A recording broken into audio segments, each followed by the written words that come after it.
The beverage behemoth now has a new CEO. James Quincy spent the last 2 decades rising through the ranks at Coca-Cola.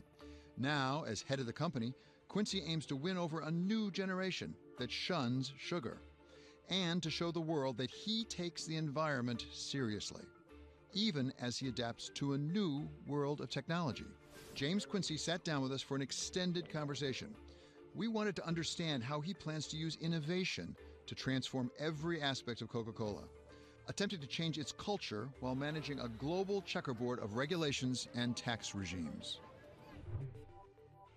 Coca-Cola operates in a lot of different countries, which means there's a lot of different regulatory systems, a lot of different legal schemes you have to really adapt to. Let's talk about a couple of those. First of all, the United States. The tax cuts. How does it affect Coca-Cola? Yeah, we're still working through the numbers. I mean, our tax rate last year effectively was about 24%, so it's not the biggest change to us. Because we're an international company, the absolute rate hasn't affected us as much as perhaps some of the more domestically focused enterprises. But we're positive on moving the territorial system. So we think the simplification is positive in the long run. To the extent that it helps create more demand, that will be good news too. We're still working through the numbers that we'll lay out on that. You back on your side of town yet? Or are you still in the woods? How your vacation been, bro?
What's going on, everybody? What's going on, everybody? Another day in these lovely markets. Just seeing what's going on right now. Let me make sure this is all updated.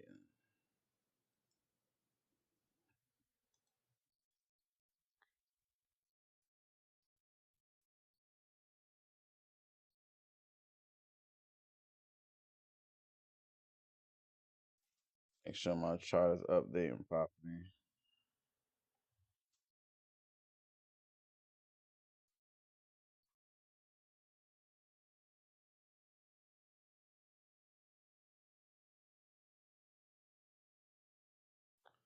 Oh, there we go. So I'm gonna take off this. Just picking up my chart real quick.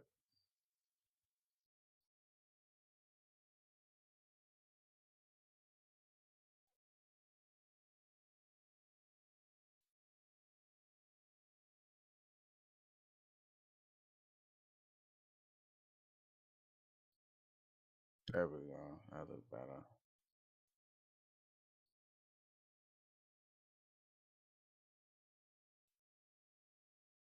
There we go. All right, cool.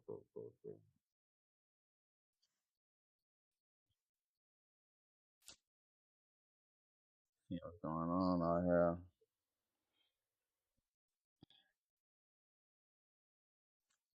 Exxon Mobil. Everything looking good with Carnival.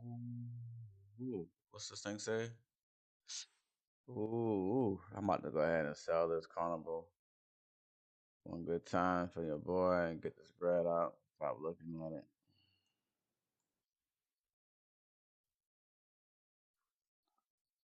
Go ahead and sell this real quick.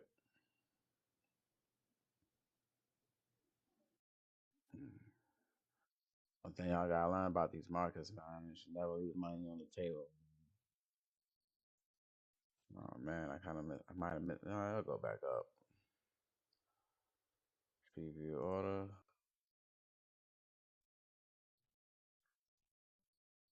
Place order.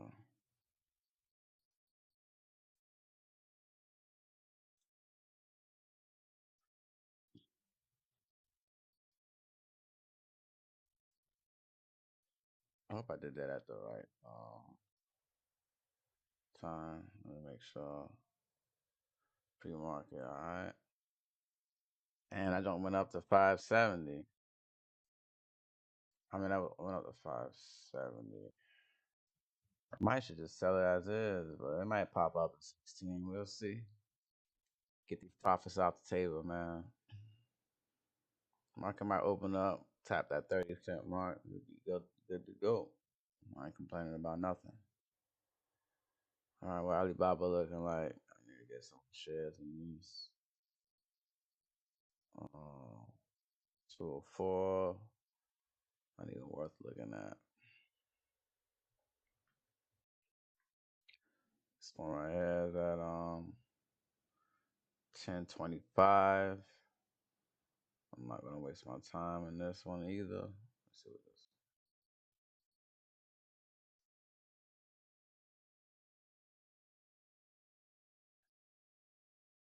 No, I'm gonna leave my dividends. I'm at one.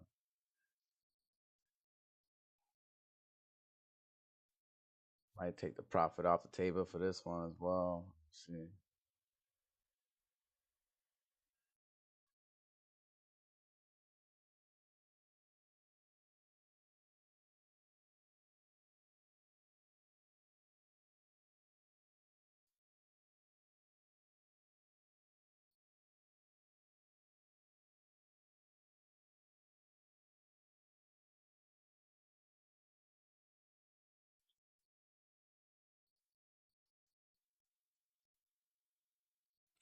Shoot, actually, fire.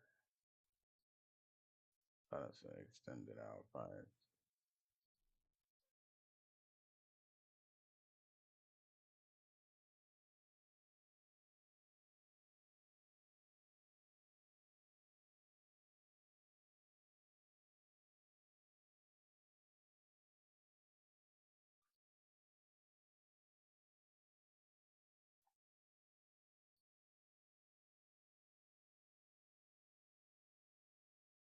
Oh, there it is, right here. Extended hours. Boom. All right. That's. There we go. That looks sexy right there. Let me try to save this.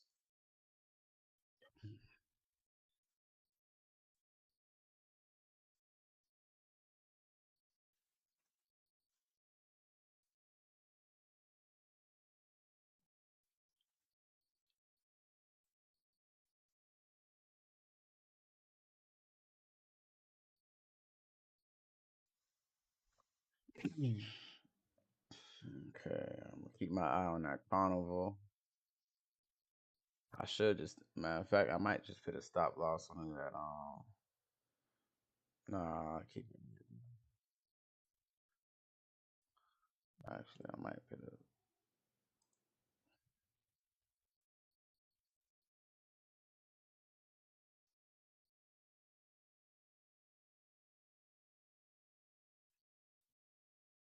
Nah, just keep it right there for now.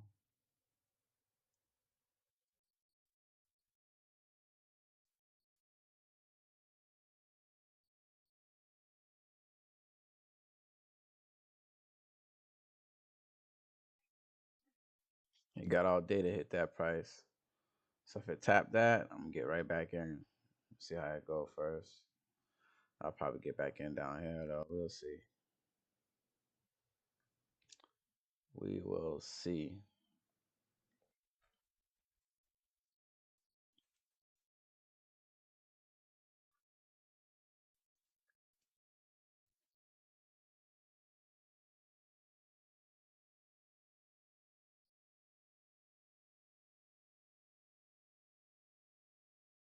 Okay, let me check this one out. American Airlines. Still ain't trying to do nothing right now.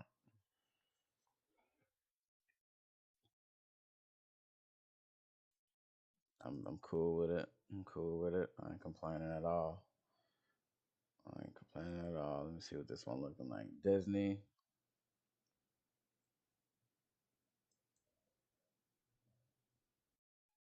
What's this one looking like? Exxon.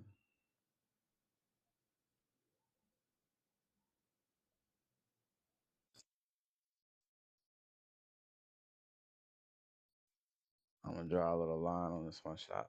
Let's see, I might take some profit off the table on this one. See, Exxon have really good dividends though. I don't know if I'll keep it for the long term or not. Let's see. Or I might just take my paper off the table. We'll see.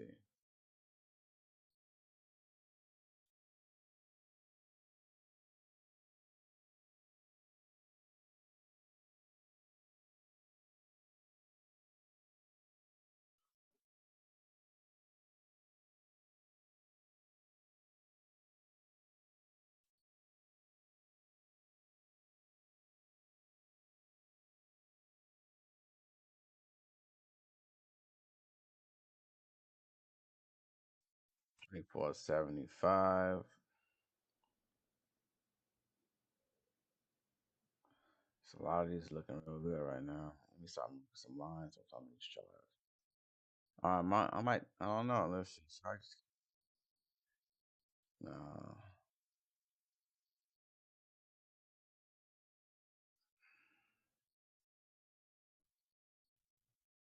Look at that. Spirit Airline. I should have put more in there. I should have. We'll see.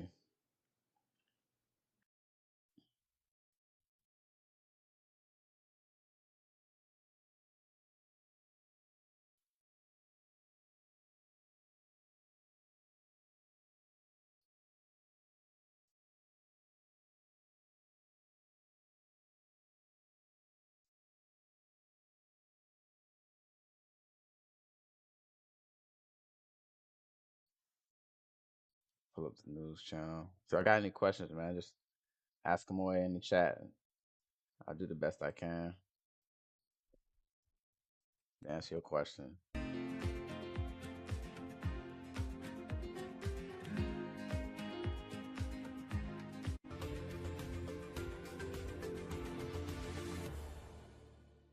Technology. It's disrupting just about every company that we know of today. How is it affecting Coca-Cola? And first, talk about how it's affecting your relationship with your consumer. How you deliver to your consumer, things like e-commerce, how you market to your consumer. Yeah, I mean, we kind of look at it in three buckets. How we engage with consumers, either used to be TV advertising, now there's social media. The ways of engaging with the consumer are changing rapidly. Who the customer is and how the shopping actually happens is changing rapidly. And of course, internally, it's changing rapidly. With the consumer, around the world, TV is still the biggest vehicle, maybe less so in some of the developed economies, but around the world, it's still the biggest vehicle. But a lot of it's going into social media. We work closely a lot of the new tech companies in social media, trying to find ways to continue to have a brand role. I mean, in the end, someone's got to pay for the content to be developed, whether that's through advertising or sponsorship. So I think there's a lot of change going on. We're adapting. I think we feel we're kind of towards the front end. But what I'm totally clear of is going to be different in 5 years, and it's going to be very different in 10 years. And we're going to have to keep investing in innovation and keep evolving to stay close to the consumers. As you look around the world, which markets do you see the fastest innovation when it comes to e-commerce? When you just sort of get on your app and you order something up, it gets delivered, for example. Is it China? Is it the United States? Is it Europe? I actually think that places like Shanghai and some parts of Western Europe are on the cutting edge, along with some of the bits of the U.S. But really at a par. I mean, the U.S. in many respects, there's a lot of advanced e-commerce, but I can tell you it's very advanced in places like Shanghai and Western Europe as well. And the penetration of e-commerce in aggregate is even higher in some of those places than even the U.S. So, when you want to learn what's going on, I would be just as tempted to tell you go to Shanghai as stay in New York. And how do you market in that circumstance? I mean, we're used to going to a fast food restaurant, for example, and there's a Coca-Cola there. It's on the menu. Yeah. So let's have that Coke or that Diet Coke. Yeah. You don't have that when you're on your app. No, but you have to get it. I mean, you know, if you went back even 2 or 3 years in China, for example, when a lot of the apps and the mobile payment systems came in, we weren't on the menu. Actually, even worse, we were trying to sell perhaps a returnable glass bottle to the restaurant, which had no way of being in the delivery system. So we've had to re-engineer our business system very quickly to both be present on the app. So what's the virtual representation of what you'd normally see in the store? $16 and how do we change You're not going to see the line so that we can be part of the delivery system? And you have a lot I'm doing of something places called in pre-market Shanghai, trading. where all food So in the ordered on apps and pre-market, it's delivered is $15.79. 30-50% of the That's the market. That's the price you see. But when the market actually opens up, talk you about actually see a Coca-Cola real as line. Coca-Cola. So how is I technology love trading changing the way you do business, and for that I don't matter, see your nothing wrong workforce? with it. It's changing it in lots of A lot of people profound don't trade ways. free I mean, markets, so it in makes it simple easier for me terms, to see you know, what's you go back going 10, on, 20 years, we were a large before it company and develops. we're one of the few that could afford to invest It's in like a football expensive play. IT systems and You do gotta our read own the play stuff, our before it own all programs, develops. our own server farms. If you read it when everybody else reads it, Forward you're to too late. today, that's no longer the model. We've had to move to the So cloud. I We've got had to into move to this one all the way down standard here. programs that whole industry around use. $9, And we've had to use the somewhere around mobile. there. The one thing I always say to the And IT department is I could have cashed out just here. put it on the phone. but Everything can be done this on the was the phone. Let's initial just move scare for everything the to mobile on the coronavirus. phone. The I old didn't know what to days of expect. IT had Just like training most of us budgets. didn't know what to Why? expect. Everyone knows how to use the apps on the phone. But So it's, now that I know what's going profoundly on, changing it's time to make the some way money. that we work, and I think it's going to continue to flow through the So I organization. mean, it's We easy have for a someone big just looking at the chart, program of what's over digitizing here? the company. Does You that don't know what's translate into gonna fewer happen. employees as a practical matter because of the efficiencies from digital? You know, things I are think getting worse for with sure it changes into a coronavirus. different profile. I mean, Now, people are having to adapt to doing everyone's things so in a like different back way. in the day, Yeah, they told you we've actually made a lot of changes in how our people IT died yesterday. departments to move to a All the different markets skill are set. up. So it's Now it's certainly like, changing oh yeah, guess what? the 100,000 nature of people died employment and yesterday. the sorts of We're used to profiles hearing you that want. now, so it doesn't Whether bother we us. buy the It doesn't services bother us. ourselves or we So buy the if services they or come do out it with the news ourselves saying, hey, makes a difference as 3,000 to people where the died, employees are. But net, like, more employment's we've being been generated hearing in that the for the economies. past 5, So 6 can months Coca-Cola now. compete with Silicon So Valley and the digital startups when you're I trying to think recruit the things young are. I think computer the bottom scientists? has already. Well, passed. Atlanta is a very So- fast-growing economy. The state of Georgia has been ranked, top It's 1 or slowly going 2 up. It's place like to do business in the 15.80, U.S. and this is free for many market, years in a so row. The local I just need 20 political more system has cents done a great to job. cash out. So has the city. I'll So take it. it's a I'm not very being greedy. competitive economy there, and we do very well in it. We're happy to see Atlanta and Georgia growing. And they've So done this a one- lot to invest in tech startups So, and the media this one was a industry stock that I was in actually and near investing Atlanta, in, and it's being very and successful. I've been buying. As you on look the down. toward See, you buy the really dips substantial on the growth way in these going new up beverage because categories, You don't know are when the you bottom's looking going to at hit. acquisitions? You Are never you know. looking at organic growth? I mean, you So have been inclined, I believe, to look for that's why I'm smaller in the brands, negative right startup now, brands, bringing them along. Is but that it the doesn't future bother me path much to a 'cause I significant know degree for Coca-Cola? Before all of this went down, I think it's going to be both. I mean, it was up we have here, grown you organically, know. but we have made these bolt-on So I'm acquisitions, not as we worried call them, about the little this. small ones, the niche I brands. can be I patient think and where wait. we see that something is a really good idea, we invest in them. Sometimes we I can buy be them, patient and sometimes we wait. just invest with them. I'm down But there's 14%. a quid pro quo. American Airlines, but They who get the cares? capital that we I'm up inject, yet we 34% can in introduce them to Carnival, the globe, so not just the it country that offsets. they've launched in. And that's helped us double the number of billion-dollar brands that we sell around the world. So I think it's going to That's be more an than double. strategy rather than one or the other. So I've It's been interesting, it's a patient in total the market beverage sometimes. company. It's not a food company. Some people I mean, there are panic some and competitors sell. who said, let's become a food company, at least in part. Why did you make that decision? And does it make you any more vulnerable, forgive me for saying, but even to acquisition? I mean, you're what, $200 billion market cap? It's a pretty big acquisition. But there are some pretty big consolidations in the food industry out there. I think That's firstly, climbing, we're though. focused That's on trying. beverages because that's where the greatest synergy and the greatest application of our know-how and our fabulous sell this global up here, bottling though. distribution Let's see. system is. It's the thing that can be most synergistic with what we've already got. And the market for beverages is one of the best growing markets in the whole of the supermarket or in the other stores. So it's a great market. We have a good position. We can create a lot of synergy. So it's a question of choices. I sometimes say never say never, which then causes confusion because people say you haven't ruled anything out. I say no. It's a question of what's most logical. And Might sell beverages are the this. most logical thing for us to do first because we stick to our knitting. In terms of how we think about the consolidation, in the end of the day, I'm pretty convinced that investors, gold star goes to those that grow with expanding margins. Growth is the name of the game. If the category's got no growth, then optimize the margin. Okay, but that's still silver prize largely over the long term. So I'm pretty clear. If we focus on driving top-line growth, which we believe we can with our strategy of total beverages, we will attract an investor base that will be very happy with us over the long run. By 2030, you want to be getting a bottle back for everyone. I really got into this at a lot of bottles for Coca-Cola. But the watch sales all that plastic up for me.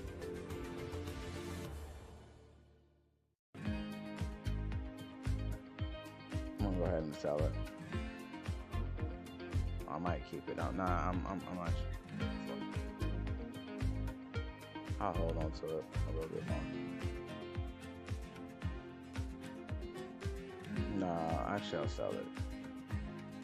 There's a lot more opportunities out there than this one. It was fine when I had that. It was fine when I had it at the price I had it at before. But they got me, so.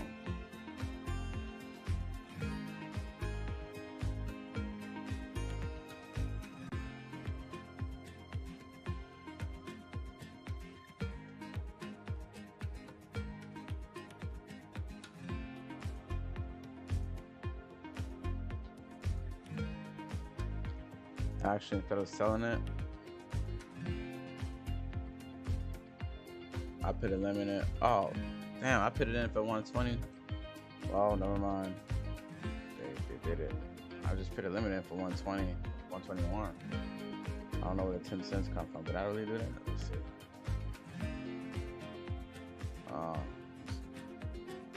No, I didn't. Oh, wow. Happens, I guess.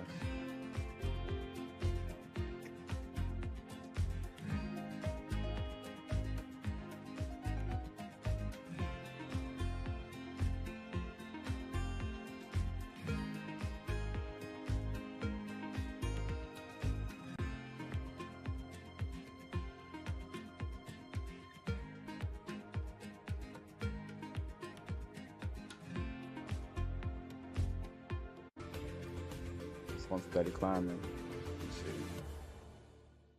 World without waste. Great goal. You have a big new packaging announcement. Why is it important to Coca-Cola, not just as a corporate citizen, but as a business? You know, it's important to us for a very core part of our values. I don't ask for much in life. That to have a healthy business, you need all I ask for is knowledge. Operating in a healthy community. I want that knowledge. And one of today's biggest problems is packaging waste. We've done a lot on making things recyclable. 13 more We've actually invested a lot of R&D making progress on reusing it. What we need to do is collect it.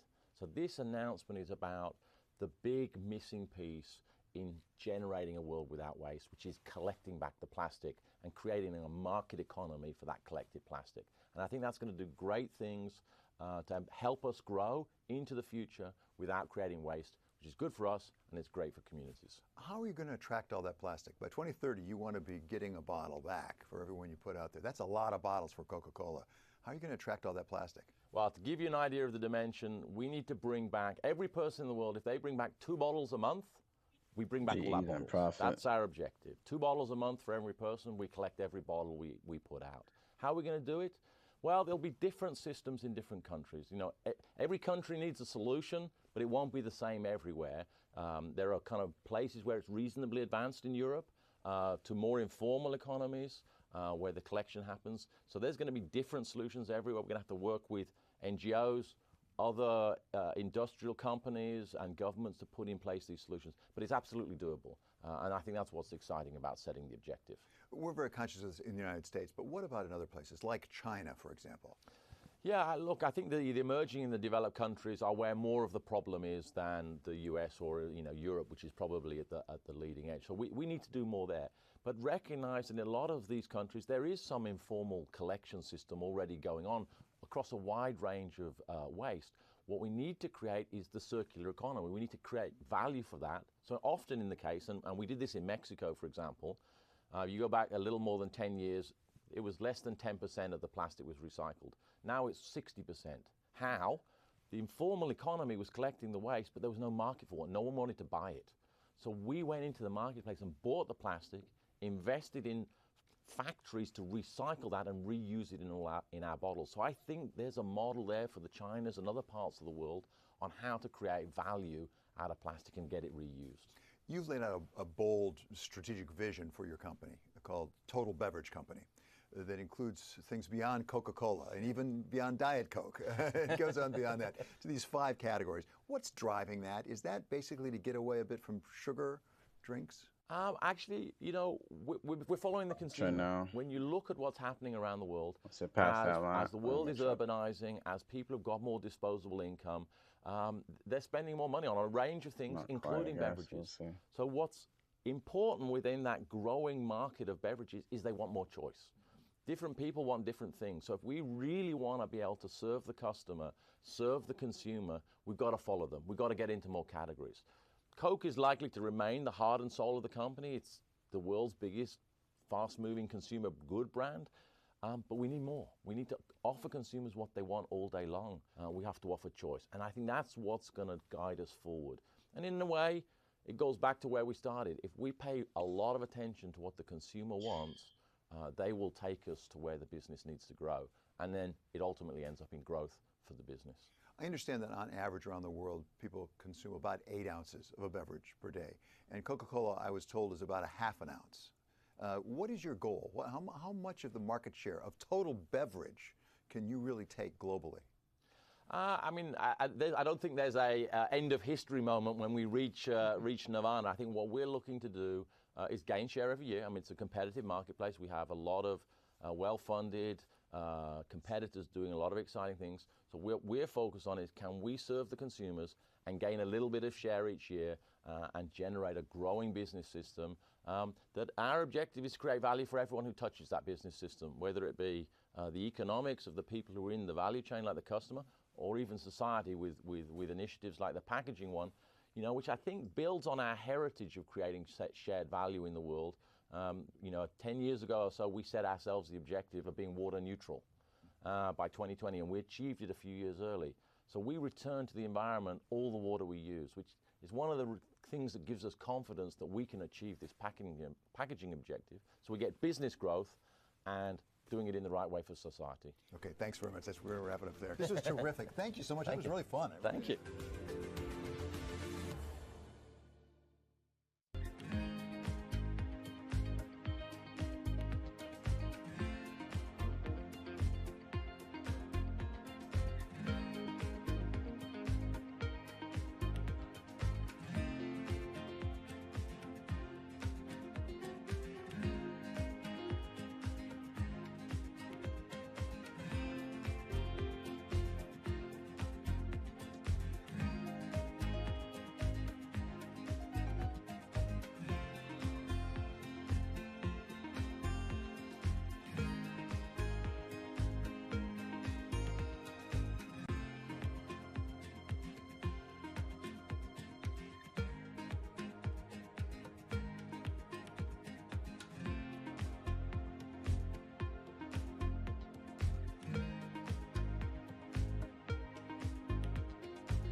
I just don't think it's credible to believe that a long-term solution to the problems we're facing can be achieved by moving interest rates. Economic forecasts are hazardous at best. They're even more so now. The uncertainty associated with the pandemic is not likely to go away. This is Bloomberg Surveillance with Tom Keene, Jonathan Ferro, and Lisa Abramowitz. Good morning, everyone. Jonathan Ferro, Lisa Abramowitz, and Tom Keene. This is Bloomberg Surveillance on radio, on television, something we've been trying to do for years, and we welcome you during this pandemic as we're in our different localities around a beautiful and recovering New York City. You see that in the stock market this morning with equities up nicely and yields higher, as John mentioned earlier, safe havens a little bit in retreat. John, what is your observation on a Tuesday as we move through the week on how this market is doing? Well, the focus, Tom, quite clearly reopening, and the views are still really polarized because the near-term outcomes are just so binary. I'll make it really simple, Tom. Either this reopening is a success or it fails and we get a second wave and we get in real trouble again. It's one or the other, in the near term at least. And one of the things that's so important here, Lisa, is when I look at the recovery that we're in, it's predicated on that next round of stimulus. Why do I need a round of stimulus if, say, John Norman at J.P. Morgan is telling me we're in some form of recovery? A lot of people are expecting the federal government to re-up the enhanced unemployment benefits. Remember, they run out July 31st, and there is a sort of expectation baked in that that will continue. My question is, how much pressure will there be on Washington, to your point, Tom, to continue some of these rescue financing efforts if we do see that kind of recovery in the economy? Well, it's really, really important. I do want to mention one thing, folks, and it was a bit off the American radar this weekend, and that is Hong Kong. John, I was sort of surprised the protests seemed to be contained over the weekend in Hong Kong. Well, as contained as they can be. I imagine they're going to ramp up at some point in the next several weeks, Tom. Still not clear to me how this is going to play out in the next several weeks in Hong Kong. And what I'm trying to wonder, just trying to figure out, if the United States decides that Hong Kong's autonomy has diminished in the last several weeks and over the next several months, how do they respond to that? What's the most effective way to shape Beijing's behavior? And I'm not sure that taking away the special trading status of Hong Kong achieves much. If anything, actually, it could accelerate Hong Kong's move towards the mainland, and maybe Beijing would be happy about that. So I think we need some alternative policy measures to really establish the proportional response to China and the Chinese Communist Party doing what they're doing. And you wonder if it's every nation for itself in that proportional response. Right now, we're going to get proportionally smarter on a Tuesday. Mona Mahanjan joins us from Allianz here as we consider not so much investment strategy, but the shock and awe of S&P 3000 and Dow 25,000. Mona, it has been an unloved bull market. How bull market is this, or is this a pause along the way, along the struggles of this pandemic? Yeah, you know, first of all, thanks for having me. This is a great new format, enjoying it immensely. But certainly that 3,000 level, Tom, on the S&P is something that's not only psychological, but it happens to be close to the 200-day moving average. So it does have some technical significance as well. We certainly think that if we can get through that, break through that, and sustain that for at least a few days, what's up, bro? That is meaningful in terms of perhaps moving some opinions over to a more bullish stance. You know, to us, clearly this so has to give been you a rundown, man, market. I've already executed a trade. And the S&P have been tech and healthcare, and the so basically, I'm breaking it down to you since you're kind of new to this. Financials, industrials, all still down over 25%. I have the news plan. Still very much in bear market territory. Obviously, you know, I live in America. Really, we think New York if the market is a buyer of this reopening story, we should start to see a broadening of performance, and that should include some of those cyclical sectors. Certainly, we started to see that last week as well with industrials and energy at the top of the performance list. We think that trend could continue and help carry us beyond the 3,000. Or UK, United Kingdom news. Certainly this morning we are seeing a buying of the reopening narrative. What kind of reopening are traders pricing in? Because there is the possibility that you reopen and nobody shows up because they don't have faith that they have the health controls in place, that they won't get sick. is a day. Yeah, no, that's As a you can fair see, point. And look, as we're right here says watching this daily. reopening, just like So, everyone else, and we're this is watching the 60 health days data in the past alongside of 60 it. days. You know, one thing that's So notable to us is that should be areas that had 60 been the epicenter of candles this that you crisis, see. like Each New one of York these and are New called candles. Jersey, really the So if it's pressure on green, their that means it's go hospital up and it systems stock has clear. alleviated quite If a it's bit. red, that So I means it think goes. when we think Can you turn about off the why we news flattened sound? this curve in the first place. All right, cool. So if it's green, that means it went up. If it's red, that means it came down from the previous day. Each one of these candlesticks represents one day, but you can change that. As you can see, this is 60 minutes, the daily, the weekly. I have mine set to 6. It depends. Like first, I had it set to 120, so I can get an overview of what's going on. As you can see, this initial drop down right here was the scare of the coronavirus, and then people thought it recovered, and then it came back down and downtrend. So I wanted to wait it out at first because I wanted to see what was going on. So what I've done was I bought on the way coming down because what happens is people never know when the bottom is. They think that when the cure comes up, then that's the bottom. But it's too late then because what happens is somebody knew of the cure before the news. Because obviously you got the person that actually invented the cure, the person who thought of even starting the cure. There's a lot of different things that you can take into consideration. And the stuff that you're not going to know, that's what they call insiders. So you're not going to know any of it because of the virus. Yeah. But even so, that's the market. Okay. So before the virus, I'm to about 2 years. So if I zoom in on this, as you can see, I mean, it's still going to have its up and down moments, you know, but because of the virus, obviously it moved a big drop. You see if that makes sense. So that's and every stock is different. So this is Spirit Airlines. So you always hear those. There's always like a lawsuit going on or something crazy. Somebody like an airplane crash or something like that. I think you have to save the stocks. Yeah. So okay, so the way it works is obviously you can buy and hold stocks and save it for the long term, which is fine. Or you can buy. Hold on, I'll zoom in again so I can show you. Another thing you can do is you can like let me zoom back out just a tab.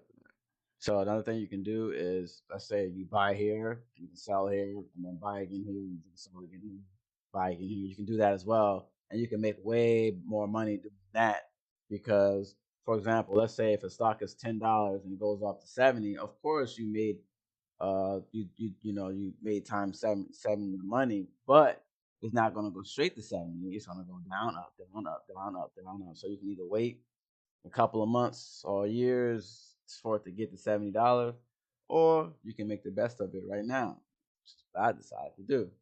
So I've already sold my Disney share because I don't know, Disney been playing games with me, and it was in profit, so I wanted to get in while I was ahead. That's what I did when the market opened up at 7. At 7. Hold on. See, I knew it. I got my money. I sold at 121 and it already came back to 15. I already knew it. They was playing with me from all along. And right now, I'm patiently waiting on this Carnival to get to $16 right now. I'm gonna wait patiently on this one. I have a decent amount of shares of Carnival. It's the pre-market price right now is 15.83. So yes, I'm waiting on 17 cents. That makes a difference, especially when you have nearly 600 shares of it. So what's gonna happen is I think even though I take my $16, people are still gonna invest into this. But there's gonna be a lot of people who take $16 out of it, not just me. It's gonna cause the price to come down. And then when that happens, I'm gonna take that money that I made from the $16, get back in and ride it back up. You gotta be patient. I just need 16 more cents. Let me get you. So that's that. That's my eye on that one. Let's see what else we got going on.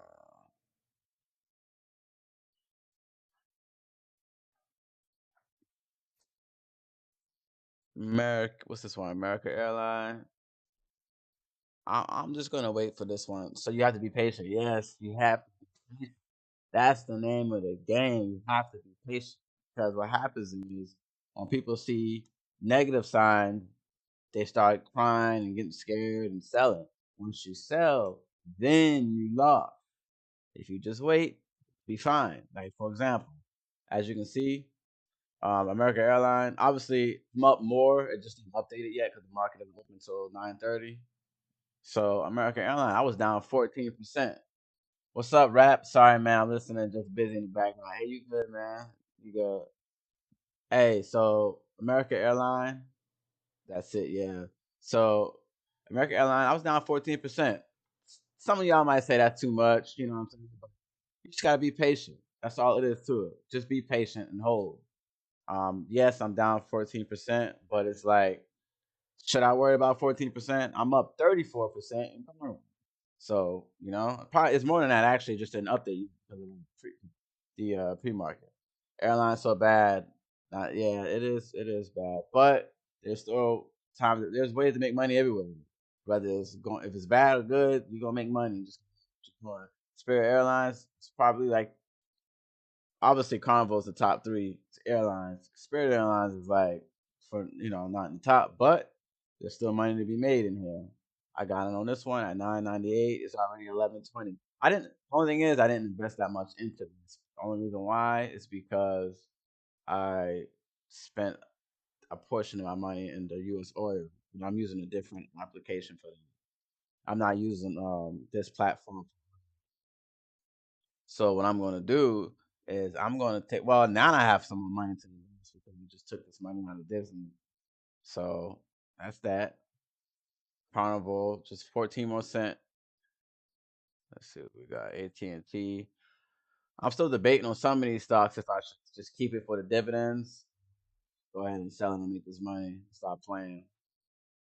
I don't know yet. I'll think about it. I'll probably just sell it.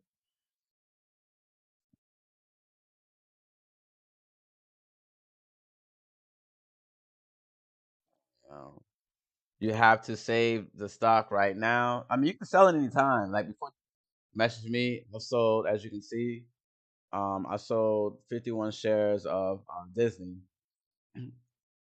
I didn't have that much Disney shares because the market is going down. Well, you never know. You never know what's going to happen. So okay, so it works like this.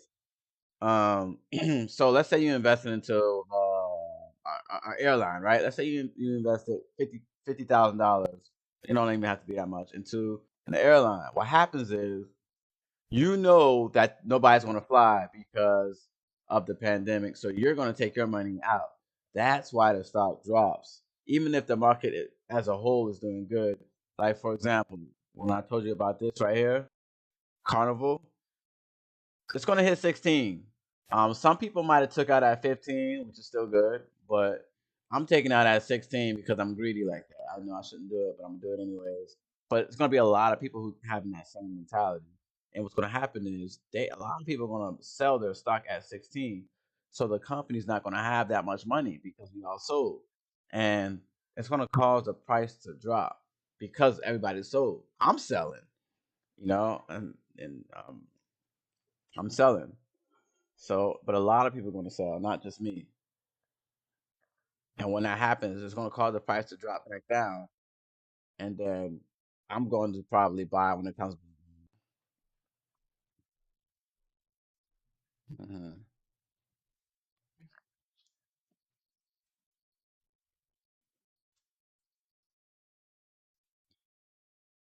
Well, I'm going to play this video real quick.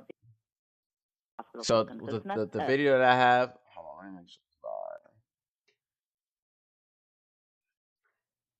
So the reason why I play this video is because I like to keep my eye on the markets, but at the same time, obviously, I'm not going to be able to see everything. So keeping the news up gives me, an idea of where to look and which direction to look. Also, I have the news ticker at the top of the screen right here. As you can see at the top, I got news for that as well. And that helps me with some stuff too. Like when you hear like lawsuits and stuff like that. Oh, yep, look at the bottom of the TV screen. It says oil gains with Russia, predicting market oil balance in weeks. So when I see stuff like that, I'm like, all right, cool. Let me take a look at the oil. Let me see if I can find a good entry for that. I'm already in oil, so I'm not worried about that. But it's just an example. And speaking of oil, let me check my money on that real quick. I mean, you're gonna buy stocks or you're gonna sell the stock? I'm doing all kinds of stuff right now. Right now I'm selling, so I could. Well, I've already sold one, so now I have to invest into another stock. But I think today a lot of stuff is going to go up. But in the matter of time, it's going to come. When? I'm not sure. Maybe when everybody sells. I know a lot of people are going to sell.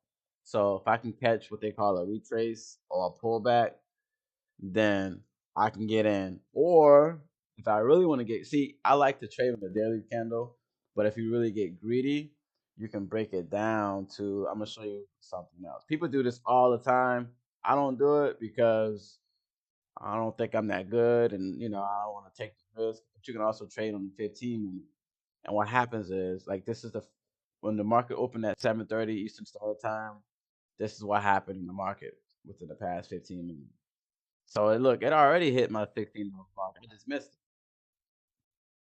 Yeah, because I didn't have a target set because I knew the market was. What happened was on Friday I had a take profit set to $15, but I knew it was a weekend that the price was going to go up. Remember that? So that's why I took out my take profit, and I said I'm gonna see what happens when the market opens. Boom, it hit $16. It's at $15.87 right now. If I got greedy, I can put a stop loss at $15 just in case it does drop, and I can take 15 and run, or I can patiently wait on the 16. I think it's gonna go back up and hit. I'm only down 14 more cents, so it actually went up to. It's not even gonna show me. Yeah. You're gonna buy stocks or sell. You have to watch the video. Yeah. Is it risky to do that? I mean, it moves a little bit faster, but people do it. It's not that bad.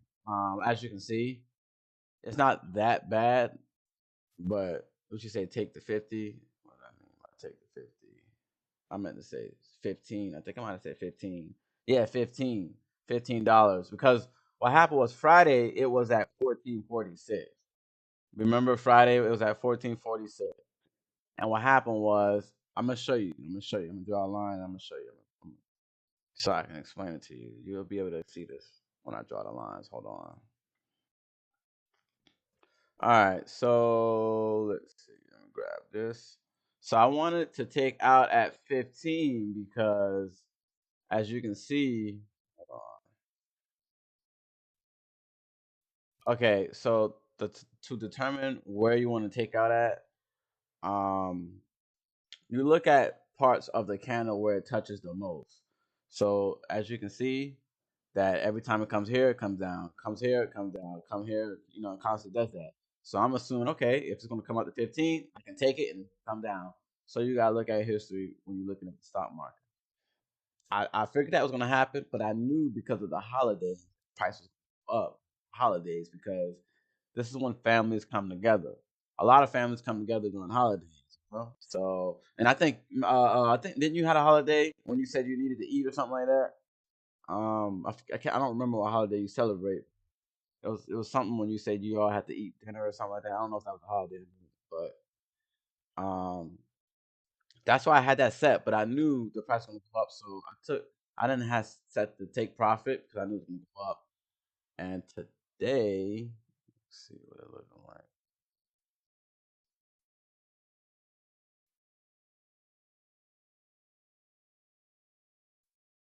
Yeah, so right now I'm just waiting on it to tap that 16 one more time. I'm 13 cents off. If I can get that, then we're golden. I can buy me a new, you know what I mean, new computer. I just bought this one. Yeah, but holidays affect the markets because, everybody, not everybody, but a lot of people, they visit families for holidays. So, you gotta think like that. So when people visit family for holidays, what do? They drive, they fly.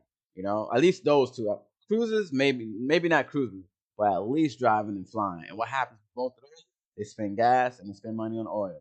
So I've also invested into oil, but the only thing I didn't invest into it on this platform. I invested into it on a different platform. So I won't be able to show you that on this.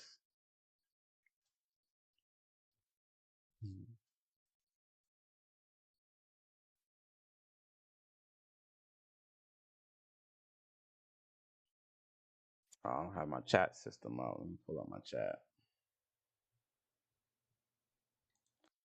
My good looking chat system once.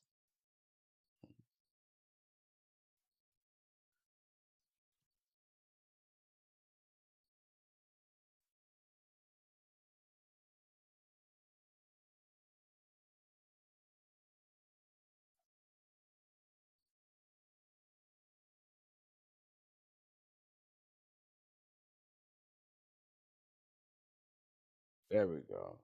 Sexy chat. So now we can see. I can see what's going on. When they group up, they're using a lot of things. Yeah. So you know that, like, you gotta think ahead. So you know they're gonna buy gas. You know they're gonna buy oil. So you invest into those things because you know people are gonna use it. Like, even if they use it for a day or two, you invest, get the profits, and then you run. I don't know what's gonna happen here. So that's why I'm running once I get to my $16 mark. I'm sure a lot of people are going to run when they hit $16. So that's a good, like you said, it's a good time to sell it. I mean, that's the basic fundamentals of the market. And then once you understand it from that perspective, then you start understanding on how to, mark your charts to know when to get in and when to get out. I don't want that. I want to go to the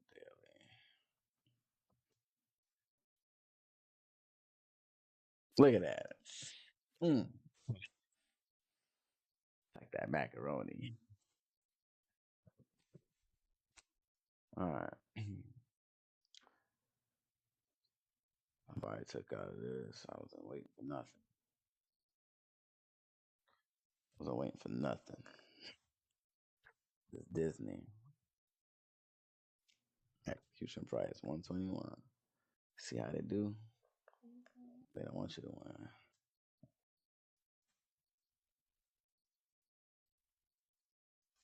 Okay, never mind. You're gonna learn me how to get this page.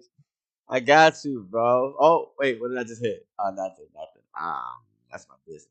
So you know Disney, right? So this is probably a good example for you. So Disney. So I got into the Disney stock. Actually, I got in at $96, and then I took out at 120. So that's not bad. Not bad at all.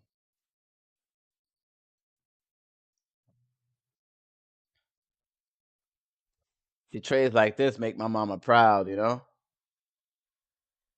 I send her good morning text messages with profits like this. She's happy.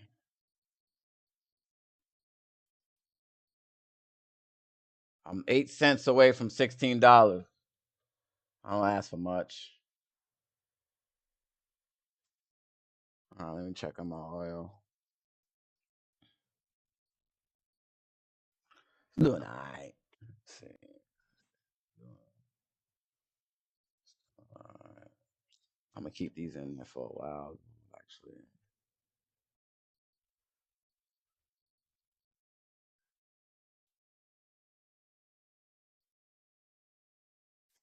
I might take out about I'm probably going to take this one on about $45.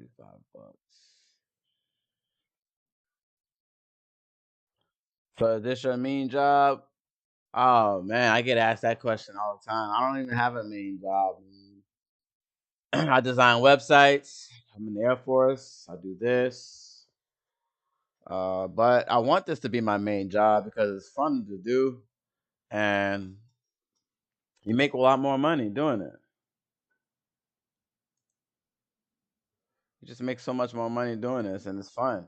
like even when you lose trades, it's still fun because as long as you learn why you lost, you kind of never lose. You know, you learn why you lose, and then because when I first started doing this, man, I've been losing like crazy. But I've been losing a little bit of money because I haven't betting that much.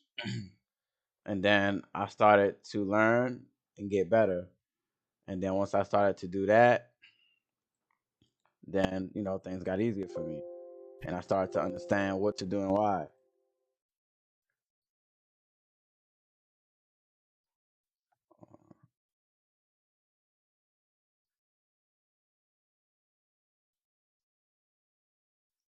How much did you lose? I don't know. Probably like total in the markets, I probably lost about 3,000. But those are like small trades though. Like I'll probably bet like maybe $2, $3, $4, $5, something like that. But when I first started, it wasn't about making money. It's about they talk about that drug. Hold on 1 second. So at first, it wasn't about making money. It's about learning how to win trades, right? So you spend time on learning how to win trades. Once you learn how to win trades, then you try to start making profit. If you try to make profit out the gate, you're going to lose and you're going to move back home with mama. That's it. You got to learn how to win. Once you learn how to win, then you start figuring out, okay, you start making money from the win.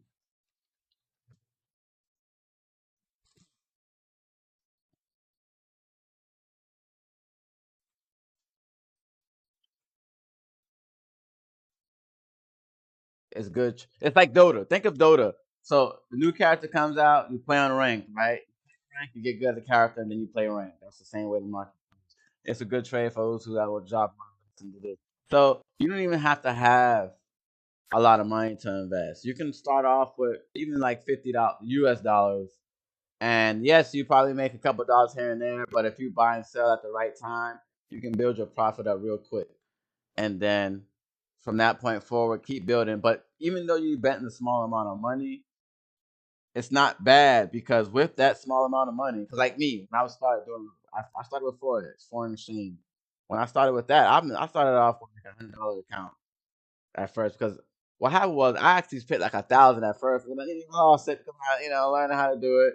I watched a lot of YouTube videos, but you got to put it to action yourself.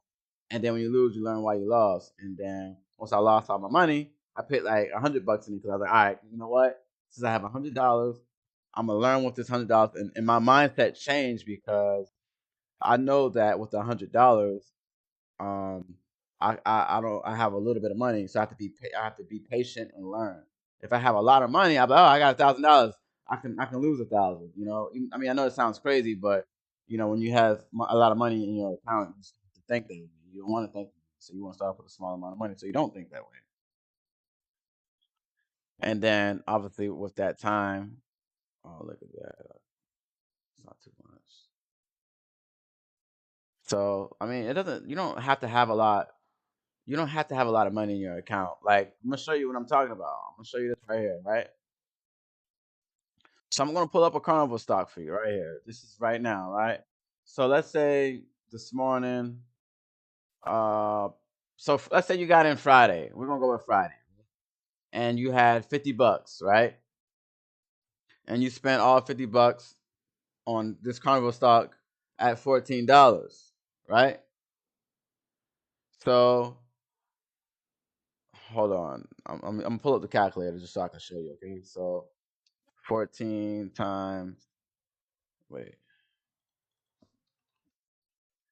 So you'd have 3.5 shares of Carnival with the $50, right? And let's say you took out at $16 times 16. You would have turned that $15 into $57, which is, I mean, you turn that $50 into $57, and that's just 3 days. I mean, like I said, it's all about the money.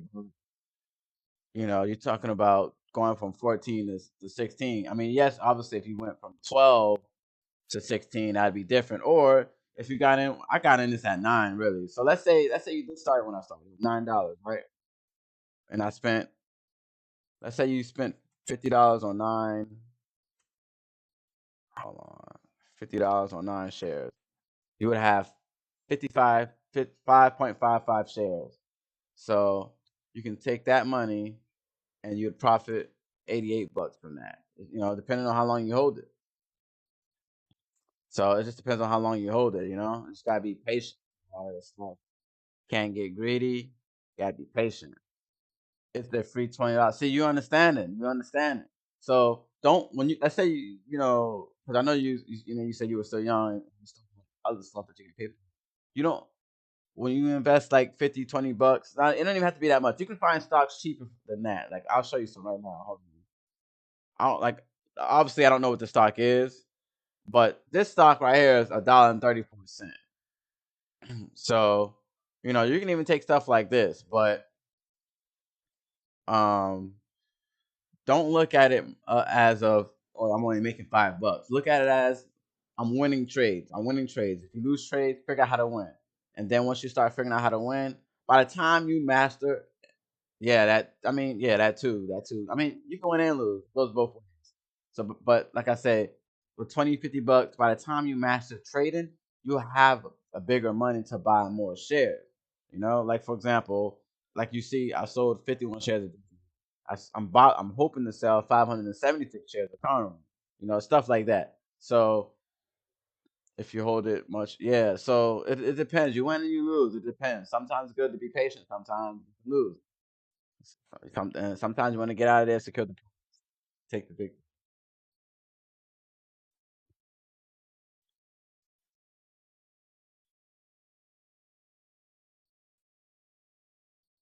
It's about getting them profits off the table. Keep them in there too long. You're gonna be wondering what happened, You never want to know what happened, Never want to get caught. 5 more cents, 7 more cents. Make it 7 more.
You have to use this mind on Dota. Yep, sure do. Sure do. You gotta be patient, man. You gotta be patient.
All right, I'm back. I had to step away for a second.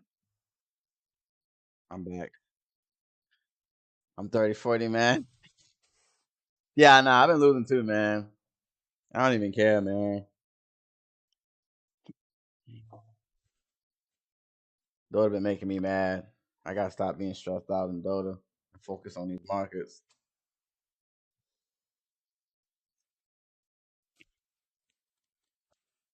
But yeah, I mean, it's a good way to get started, man. It's a good thing. I'm telling you right now, I've done a lot in my life to make money, and the markets is the best way to go. Of course, you can lose, but that comes with everything, man. It's some you don't have no set hours, man. The stock market opens from 4:30 a.m. to 8 p.m. That's so much time to make some money. I can do this all day if I wanted to, but I want to grind in tomorrow with my boy.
That is the only thing that matters.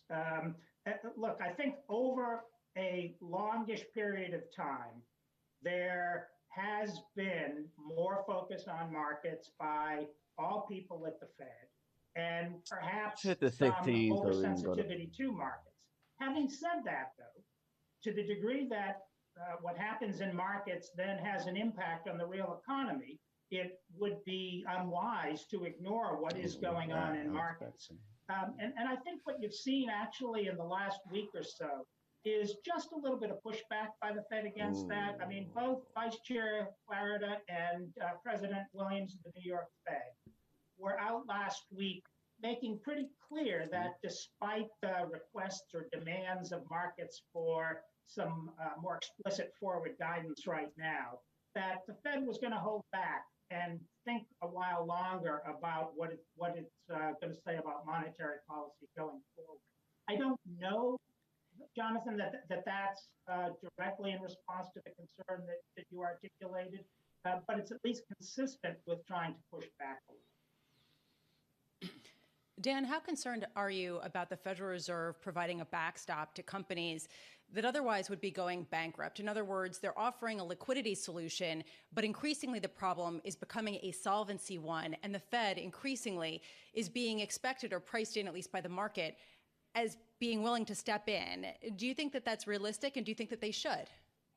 Well, two things. One, any economic agency, part of the government, that is trying to respond in an emergency situation is faced with the problem that, on the one hand, there's an imperative to get money out the door quickly.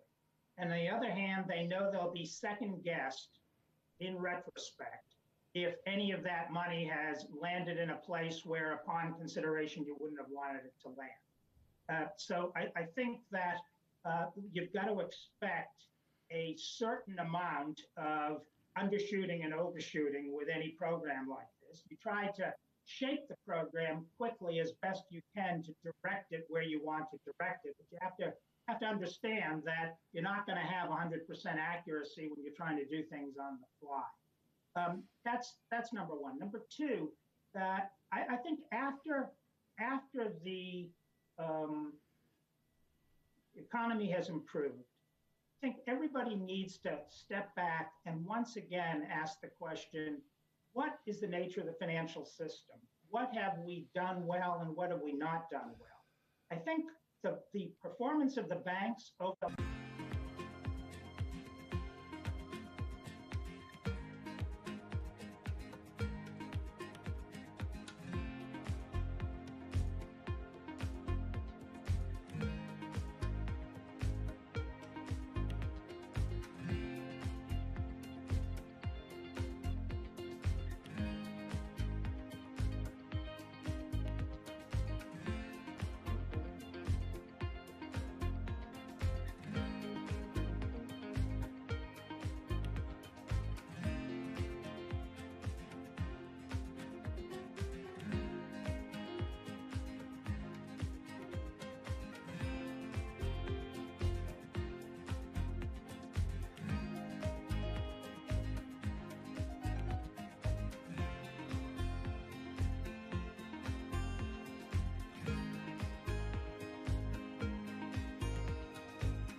What is this now?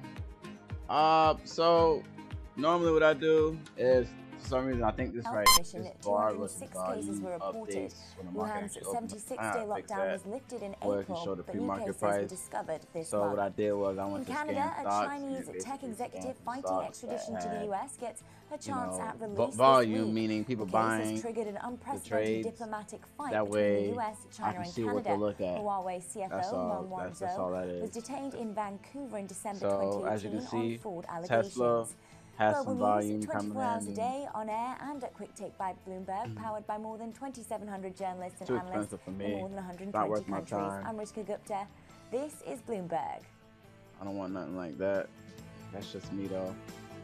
Let me see how many people lost today. If you lost today, then you basically probably won. Like there's no way everybody goes up today. HR stuck between employees and their data, entering data, changing data, more and more sensitive personal data. And it Moderna. doesn't just drag HR down, it drags the entire business down with inefficiency, Moderna. errors, and waste. It's ridiculous. So ridiculous. With Paycom, employees enter and I'm gonna open their own YouTube and data learn in it a too. single, Yeah, I easy-to-use try my best to Visit I paycom.com will be and better than schedule you. your Trust me. demo Hey, today. I don't care if you're better than me, bro. If you're better than me, I'm proud of you. And Just remember. And oh yeah. Remember. You learned this because I put you on. I want to see you succeed, man. You can be better than me all day long.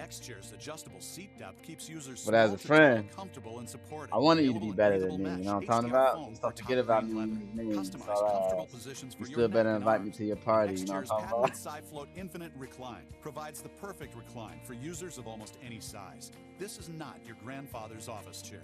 X-Chair supports workers everywhere. But I want you to be who better find than me, themselves man. now working from home. I always like when I tell people how to make money. I want them. X-Chair, featuring I don't like them. variable I lumbar don't hold support. nothing Plus, back. for a limited time, you can also get free same-day shipping. Unless I Create feel the like world's most they're not helping me with comfortable home office anything. with X-Chair. I'm 2 cents away. Well, I was 2 cents away from my mark. Looks like it's trying to hit 16 again. I'm just kidding, man. Yeah, I know you're just playing. It's fun. But hey, when you do make money doing this, bro, vacation, man. Vacation, right? Vacation. Post Corona vacation. I'm 1 cent above. I'm 1 cent below $16. Just once, down 2 cents. Come on, man. You can begin investing in Silver American Eagles. My mama been praying for me today, bro. She been praying for me. My mama went to church 3 times or something. So the market has to be good for me today. And any other silver 1 cent. 1 cent. Call Monex now or visit our website where you will see all of our silver products available for investors like you, along with live up-to-the-minute prices. Call right now and discover how simple That's it can so be whack. to have your pure, Come on, high-quality yo. Silver American Eagles delivered to you or stored for Like, you. I can't believe it wouldn't give me 1 cent. Like, sometimes I just feel like the market knows I want 1 cent. Like, it does this every time. Every single time. It's like, oh, you want 1 cent? Nah.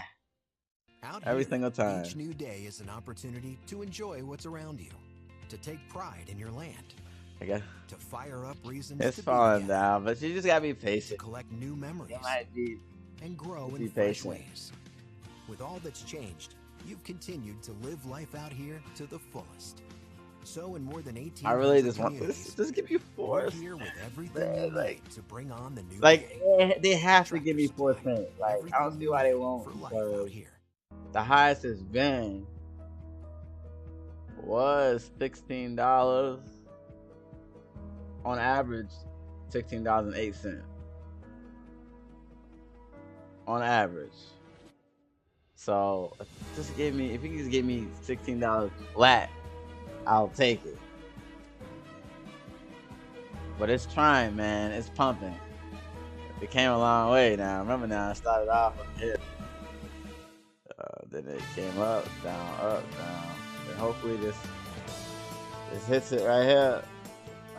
From New York City for our audience worldwide, we're live on Bloomberg Radio and TV. This is Bloomberg Surveillance. As we count you down to the opening bell, equity futures with a lift up 60 points on the S&P 500, higher by 2 percentage points to start off this trading week. A nice move higher, and you know what that means for Treasuries? Lower. Treasury softer, yields higher, around about 4 basis points on a 10-year to 0.7%. In foreign exchange, that's what it's a called, weaker dollar against the whole of G10. Euro I'm dollar trading up stocks. 0.7%. Tom, I'm going to step away and get prepared for the rundown into the opening bell. The countdown to the open starts in around about 12 minutes. I'm going to teach you how to read candles. Mike Wilson and all that of Morgan stuff. Stanley. I'll be catching up with him. But Mike if you have Swell questions, of man, Goldman, Priya Misra of TD Securities, and and we'll be catching up with UBS as well to get you through this opening bell and start the trading week, Tom. Very good. Sounds good. Mike Wilson, of course, being a bear, and then he turned on it. So he's really had the market with him here with a more optimistic call on American. What page name? The platform that I'm using is called, it's my bank. I have a bank called Merrill Edge. Of course, we make a joke there's other stuff that Lisa you can trade with. I just choose oil this for drums the in her living room bank that I'm using currently. -25. They paid her to take the oil.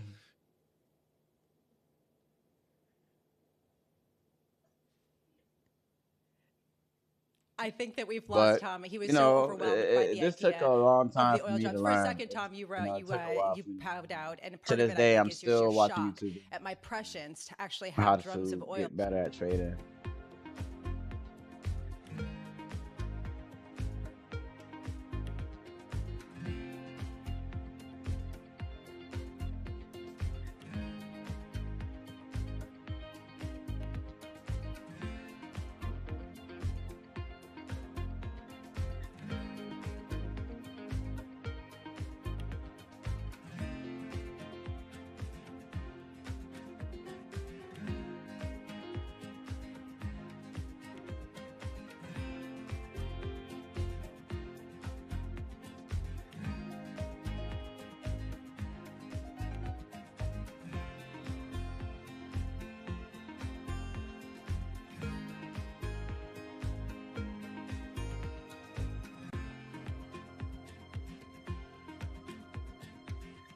Thanks, man. Appreciate it. No problem, man. I have other trades here on the left side right now. The reason I'm looking at this one's so close. The other ones aren't that close.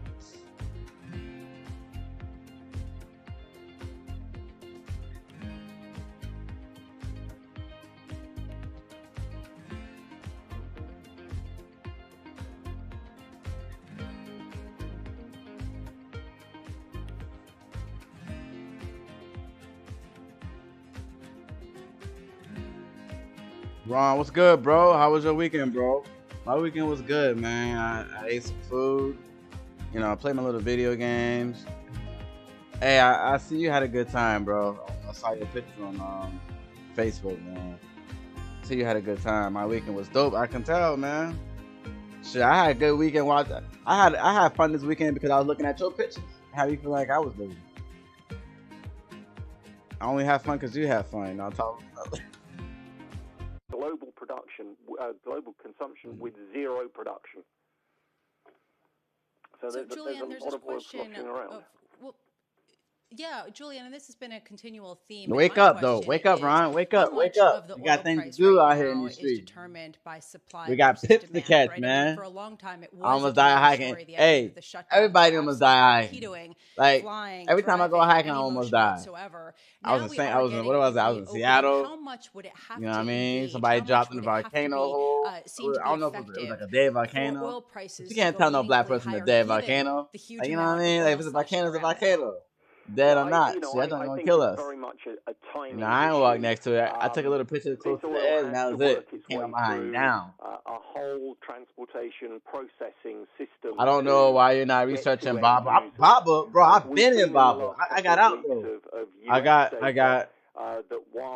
I had 3 shares of Alibaba, and I sold up here, but I just kept this one to see what happened. Hertz, I was looking at Hertz too, but they're not going bankrupt. I thought they were about to go bankrupt. That's why I really didn't. But I also didn't look it up either myself. Go bankrupt. Moderna, I don't mess with companies at a high. I look at them and say that's cool and everything, but I'm not gonna mess with something that's at a high. That's why I don't look at Tesla like. You know, under any reasonable scenario, well into 2021.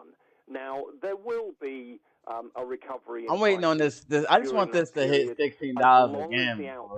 Like, I don't know if I should just take out what I got, stop being greedy, or should I just wait? Saudi Arabia, Russia, and others, but also from the big non-OPEC producers like the United States and like Canada.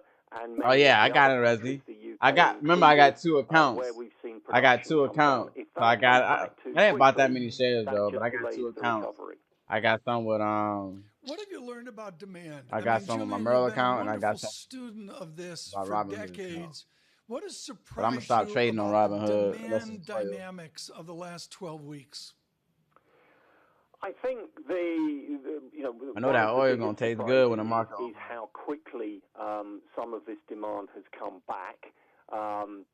We have, I'm just waiting on this right here. Jump in, certainly in gasoline demand in the China, $16 right here. That's where we're seeing like once I get this 15 right here, then I'm gonna start looking at something else. Is even worse than it was before the pandemic. This is carnival. And, if you've ever been to any of the large Chinese cities, you'll know that congestion on China's roads is horrendous anyway. And we're seeing that even surpassing last year's levels. So that speed at which that has come back, I think, is one thing. And I think the other thing that is perhaps less of a surprise, but is going to have to be something that the industry deals with, is just what's happened to the aviation sector and to flying.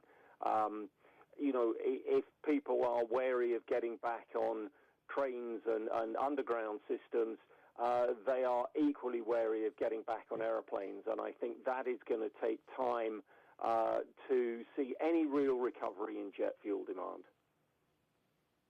Julian, thank you so much for being with us. This is Carnival Cruise right here. Julian Lee, a Bloomberg opinion columnist as well as oil strategist. Waiting it out, seeing and what's Tom, going on. My question is, how high do prices have to go in It's doing pretty good for me right now, and I got in at $9. Rash of bankruptcies that are expected. There are some analysts still expecting up to 250 bankruptcies in the shale patch. Yeah. Given where we're seeing oil prices, even though they've increased so much from let me see earlier who else is in the chat. Yo, Tariq, what's up, bro? Yeah, the other way that cuts is I talked to someone in my building here over Jersey, so there's a huge consumer benefit away from the finance. I think cruise is going to be the last form of travel to recover. Of course, yeah, I think that it's going to be the last form of travel because with the audio. Airlines is a necessity. Cruises aren't continuing to gain but, more than 3%. But the thing is, the deals are going to be so good, people ain't going to think about it. You know what I mean? You're going to be like, you can get a one-way trip. I mean, you can get a round trip. United States to Europe for $10. Who ain't going to go? Another week here. You see what I'm saying? Who ain't going to go? This is Bloomberg Surveillance on Bloomberg Radio. Maybe not $10, but you get the point.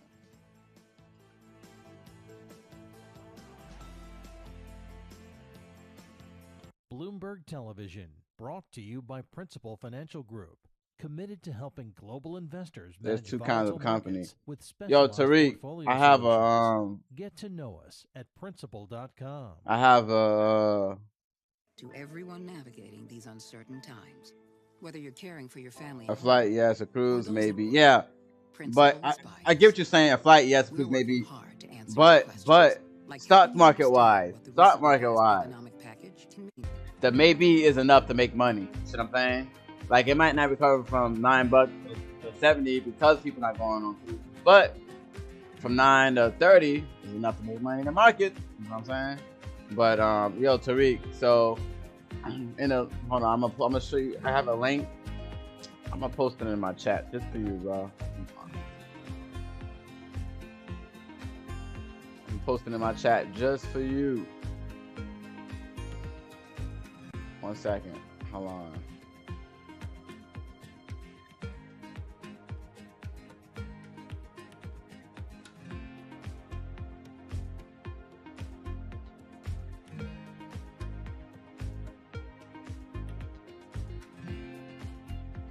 Yep, doing it right now. Boom. All right, so if you have a bank, you can trade with your bank. If you don't have a bank, you can trade with what that's called Robinhood. If you have a bank, you can use your bank, but if you don't have a bank, Robinhood. And if you sign up with that referral link, they'll give you 1 free stock. So that'll help a lot too. If you use my referral code, they'll give you 1 free stock. Sign up.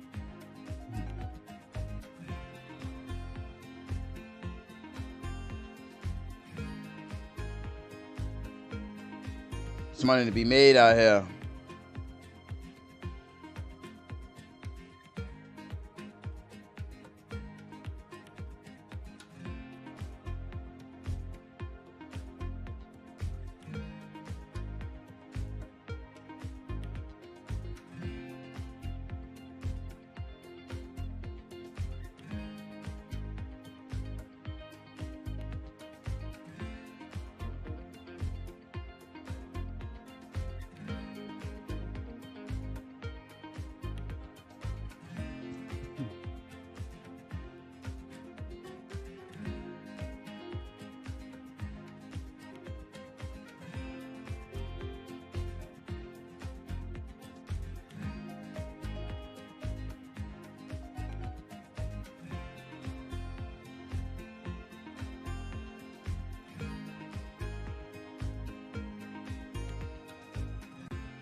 Got it.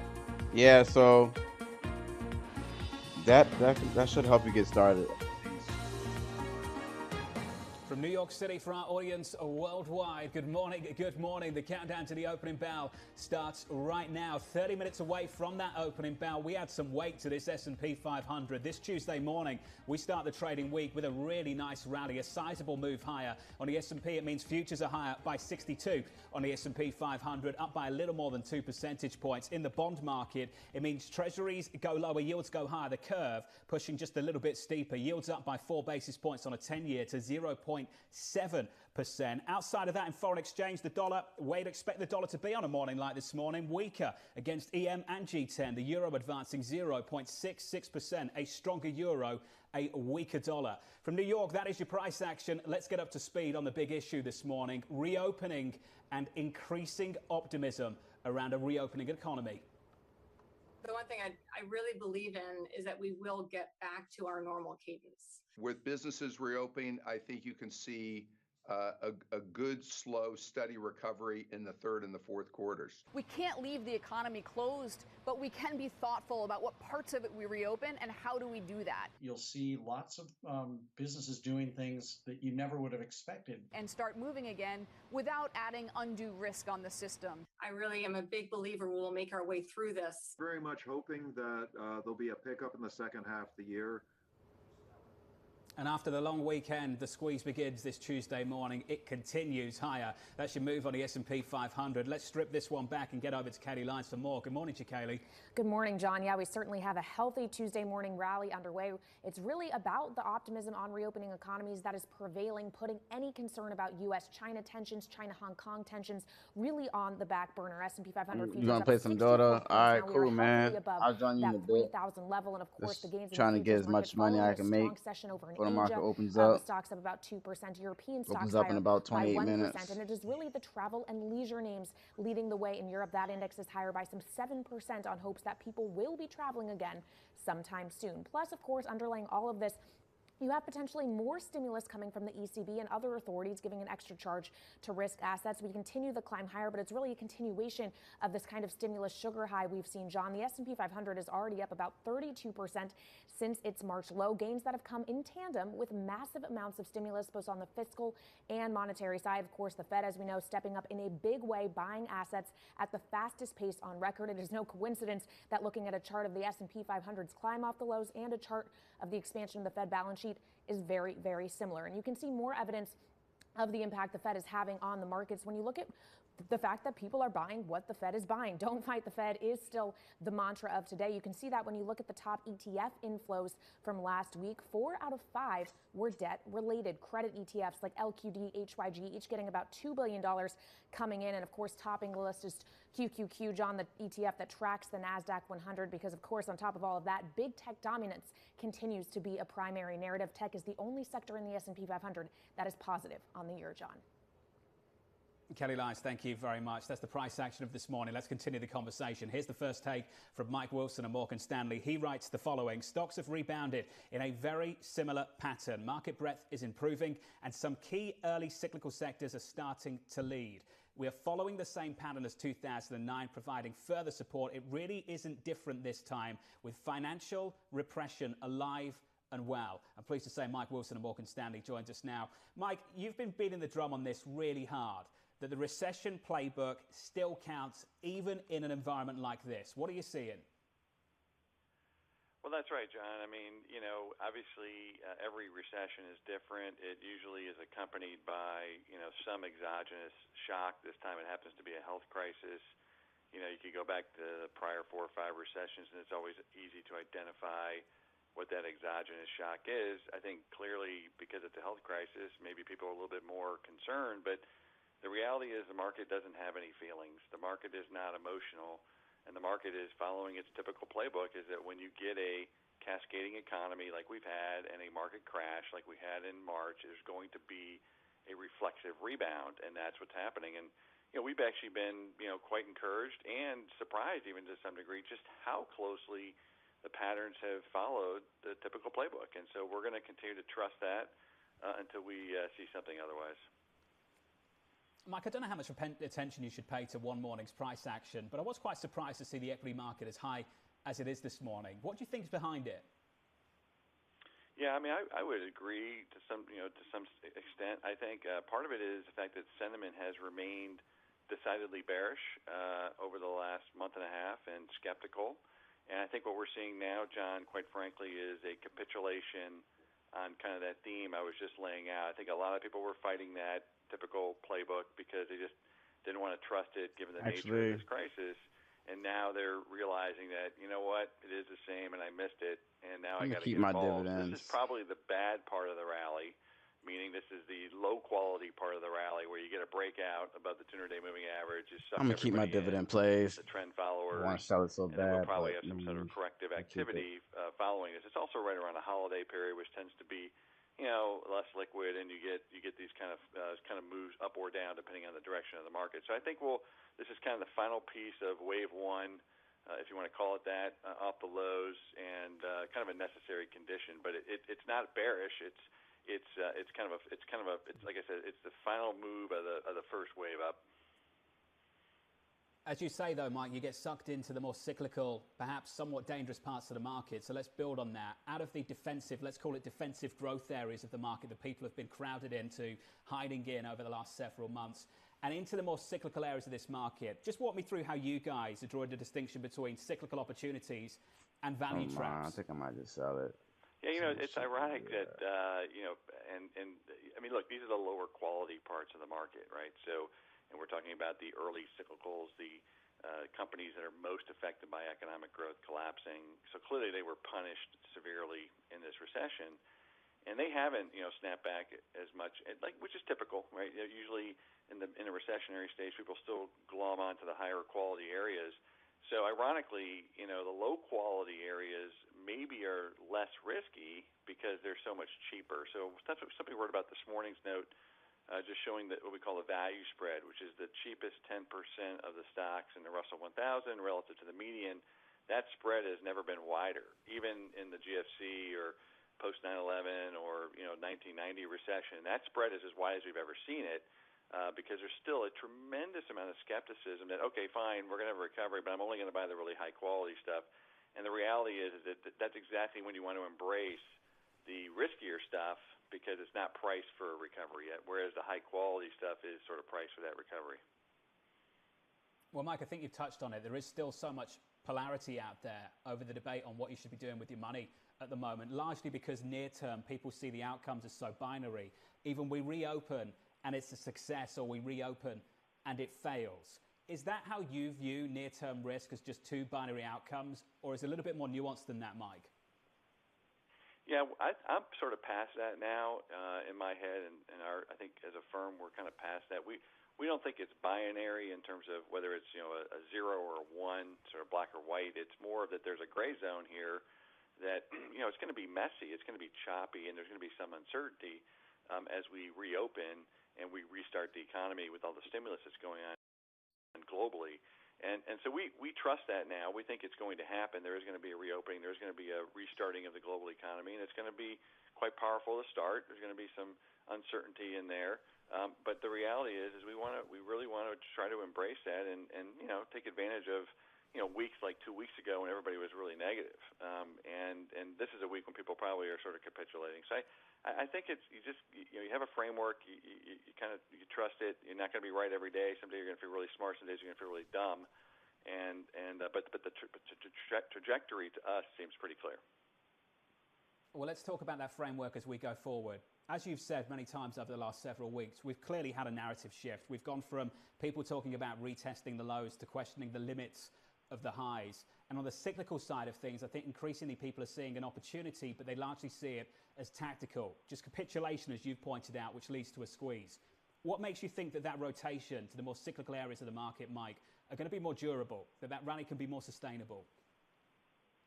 Well, a lot of it comes down to just the rate of change. Given that with the hole that we're coming out of is so deep, you can only see things improve from a rate of change standpoint. But then the second thing is, John, I mean, the policy response has really been unprecedented in sort of peacetime, and that stems from the nature of this exogenous shock being a health crisis. We just have kind of a no governor, no limit at all on how much the authorities can do. There's no political backlash to speak of. In fact, we have this very partisan Congress seemingly, working together to put out more and more stimulus. So, and that's not a phenomenon just in the U.S. It's happening in Europe now too with this recent Eurobond offering. And I think this is really important. This is the change that we've been kind of waiting for 10 years, right? So post the financial crisis, the one missing ingredient was coordinated policy between monetary and fiscal. And the monetary authorities have been almost begging the legislators in their countries to do more, and they haven't. But now, of course, because it's a health crisis, they are, and our hunch is that they're probably going to end up doing too much, and ultimately that's really good for the recovery relative to what would be in normal times. Let's hope it remains coordinated. Mike, fantastic work over the last couple of months, the last several years as well. Always enjoy catching up with you. Mike Wilson there of Morgan Stanley on the latest in this equity market as we continue to rip higher, up 66 on the S&P 500, up by around about 2.23%. Perhaps many of you were encouraged by just how busy things were over the weekend as we reopen. The scene's quite clearly suggesting that for some people, they'll get back to normal pretty quickly. Even with advances not seen on the scientific side, that's going to be a big topic of conversation for the next several months, just how consumer psychology adapts and changes, or not at all, over the next several months. Up next on this program, Priya Misra of TD Securities on a huge rally in this bond market. As we give up some of the gains in today's session, what can you expect as the front end turns negative in the UK and stays that way across much of Europe? From New York, this is Bloomberg TV.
There are going to be some risks in whenever one takes the range of fiscal and monetary measures that have been taken. It is absolutely necessary to do whatever we can to stop what is a very serious situation from being a chronic, highly depressed situation.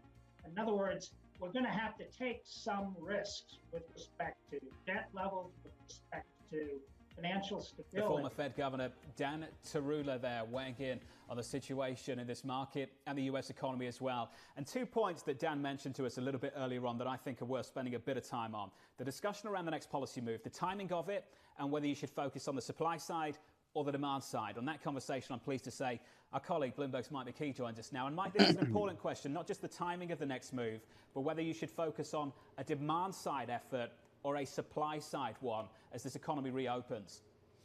Yeah, that was sparked by a column by Kevin Warsh, the former Federal Reserve Board governor, in the Wall Street Journal today, suggesting we have a supply side problem because companies are closed and he's suggesting fiscal help for that. He doesn't go right out and say it, but presumably he's meaning tax cuts to help the supply side. Most economists think this is a demand side problem, and that once businesses reopen, the supply side solves itself. The question is, how do you get people out to spend money? And there's where Dan Tarullo comes in, saying you got to take some chances, put some money in their hands, and get them out there to try to spend. And we'll see if that happens. A lot of data this week, John. You can't really buy a house or sell a house, but the Case-Shiller numbers up about 4%. Or 0.4%, I'm sorry, for year over year for the month of April. And that underscores, as you look at the list there, the problem with all this data, most of it is April data. We knew April was awful, so it isn't going to get much attention on Wall Street at all, with two exceptions. One, at 10 o'clock today, we get the consumer confidence numbers from the Conference Board for the month of May. We're expecting an improvement. If we see that, we'll look at the sub-indexes and see what people are thinking about jobs, and especially about incomes, maybe for some clue as to how willing they'll be to spend. And the other is you go to Thursday and you look at jobless claims, the one we've all been watching. Is that finally going to start really going down, or is it going to hold around the 2 million mark? And obviously Friday, Jay Powell, anytime he speaks, Wall Street listens. Mike McKee on the week ahead, a big week ahead as well, with Chair Powell rounding out the week. Mike, thank you. On the next policy steps, here's Priya Misra of TD Securities. She writes the following: we do expect yield curve control by year end. They can't keep a negative economic outlook without easing monetary policy further. Priya, I'm happy to say, is with us on the phone. And Priya, I think this is absolutely critical, and you've touched on the right point. If inflation prints remain soft in the months to come into 2021, there will be people, and we've discussed it, on that Federal Reserve, on that FOMC, that decide that monetary policy is somewhat tight, and they're going to have to think about what the next policy step looks like. Priya, what do you think it looks like? So thank you, John. Thanks for having me. So our call is that they're going to strengthen forward guidance in the form of yield curve control. They could do outcome-based forward guidance as well. So, combine that with average inflation targeting, essentially promise to keep the front end of the curve anchored, and then use QE to keep the long end of the curve also somewhat anchored. I think there's a lot of debate about negative rates. We don't think negative rates is worth the Fed's time, because they'll need to actually do a bunch of things beforehand. There are money market issues in the U.S. There are, I would say, bank NIM issues, net interest margin issues that they'll need to resolve. So rather than go down negative rates, use forward guidance, use a version of that through yield curve control and QE to essentially let the economy run hot. So I think even if the reopening happens better than we expect, we're a little bit more negative on the reopening, because, there's structural damage that's being done right now. You talked about consumer confidence, but I would say there's also the business confidence side. How many business models are rendered useless now in this new normal? And are you going to see a pickup in solvency risk? So apart from the inflation side, I would say if the rebound is weaker, I think the Fed is going to want to ease. Well, quite clearly right now, Priya, there's some hope out there, a lot of it. 13 minutes out from the opening bell, we've got futures up 65 on the S&P 500, up by 2.23%. Think you've nailed it, that in the immediate aftermath of the shutdown, the Federal Reserve started going at it really hard, and they were focusing on liquidity risk. And as we come out of this, quite clearly our function, your function, the focus of investors will be focusing on solvency risk. So for that reason, Priya, I do wonder how their policy will have to change. They have quite clearly focused on market functioning. That's done. You can't sit here and say the objective of Federal Reserve policy now is market functioning. That was 2 months ago. What's the focus now? I think they can't let up on the market functioning issue. And the reason I say this is the Treasury market's functioning just fine right now. But there is a lot of supply that's coming down the pike. The U.S. Treasury is increasing far more coupons and far more longer-dated coupons. So if the Fed steps away from the Treasury market, I think we could be back in market functioning issues. The market's likely to test the Fed. I mean, they've been lowering the amount they're buying every week. I think at some point the market's going to get nervous. There's going to be this supply pressure that's going to move rates higher. And that's when all eyes will be on the Fed, that can they step in. And, we do think that they're going to increase the pace of buying at some point. But, you bring up a fair point. I mean, even if they keep Treasury market functioning all right, does that spread into the rest of the market? And this is where I think we're going to watch the fiscal side. Do we get one more package? I think solvency risk is very hard for the Fed to address that. They can address it only through the credit market side. And they have launched their credit market buying program. So I think they'll do that, but we'll have to watch the fiscal side more for the solvency point. Priya, where is the supply risk on the curve right now? The front end just looks totally anchored given what we're seeing play out in Europe and the UK. The idea that you can get a move in the front end, given how strong the guidance is set to be from the Fed, are we a little bit more vulnerable at the longer end of the curve? Yes, I am a little worried about that. I mean, I think there's a limit to it because I do think the Fed is going to be they'll come in and prevent too much of a steepening. But if the 10-year goes from 70 basis points right now to 90 basis points, I'm not sure that's such a big deal. So, this is for the Fed to step in. So I think the longer end, particularly that 30-year sector, I think that is vulnerable because we have a lot more supply in the long end that's sort of coming our way. What you've said, Priya, though, I think is really important. You don't just see yield curve control potentially as something that complements calendar-based forward guidance. You think it will also shape something down the longer end of the curve. How do you expect to do that? Are they going to give us a target price for the 10-year like the BOJ does? What do you think they're going to do? So I don't think they'll go that far. The two central banks that have adopted yield curve control, the BOJ, as you said, targets the 10-year. The RBA targets the 3-year. We actually think the Fed goes down more the RBA route. So they use yield curve control to anchor the front end. But then they've got another extremely powerful, I would argue, unlimited tool around QE. So this is where I think we're all going to watch not just Fed speak, but actually Fed action. At what point do they come in and increase the pace of buying? It's been tested once. So mid-March, the 10-year crossed 1%. I actually thought they would come in. They waited until it got to 125 and they increased the pace of buying. So that's the key question. Is it 80 basis points or is it 125 on the 10-year where the Fed will, I think, step in and increase that pace of buying? But that's how if it's just yield curve control, I think the long end can really get unanchored. I think they have to use yield curve control and QE. Yield curve control out to the 10-year point becomes a little tricky, I think, because the JGB market could handle it. But, the BOJ owns a very large percentage of the JGB market. I don't think the Fed wants to go down that route. Well, the BOJ, the JGB market, is no longer really a market, which I think is what you're suggesting. Priya, always fantastic to catch up with you. Priya Misra there of TD Securities. In this equity market, as we just charge higher on the S&P 500. On the S&P, we're up by 66 points, positive 2, and around about 0.25%. The opening bell just around about 8 minutes away. Up next on the programme, I'll get you some morning calls, some of the views from the Wall Street community this Tuesday from New York. Welcome back after the long weekend to many of you. This is Bloomberg.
From New York City, around about 5 minutes away from the opening bell, you can smell the capitulation in this equity market in New York. We drift higher, we squeeze higher, we whip higher. You decide what to call it. We're up 65 points on the S&P 500, positive 2.2%.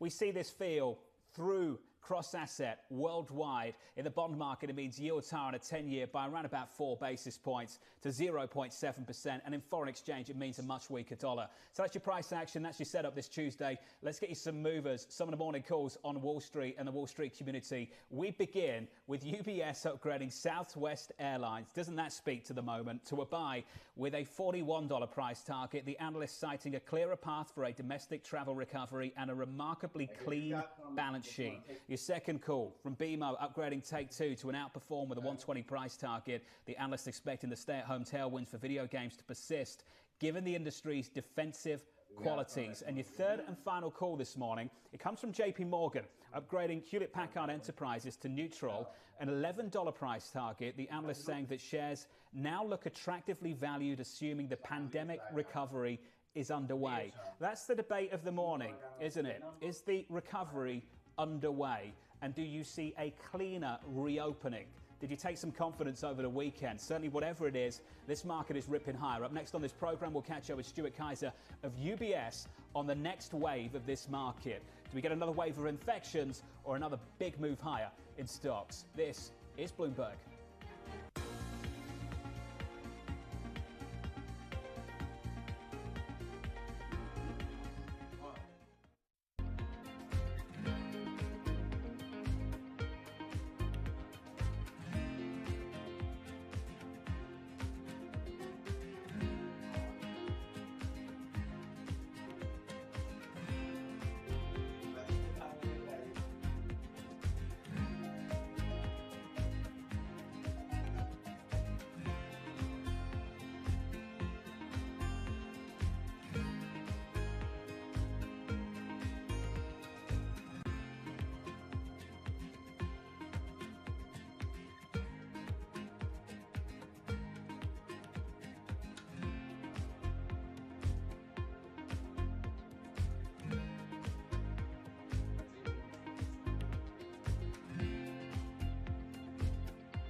Just sold these profits.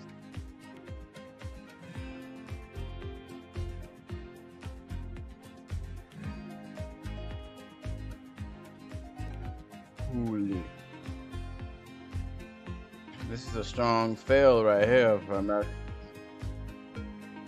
America, even though this shot back up, I don't be trusting stuff like this. I don't be trusting stuff like this.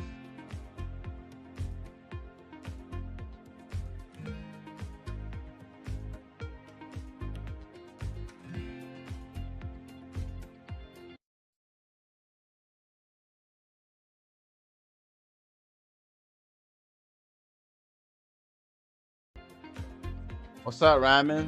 What's up, Ryman? What's up, man? Sometimes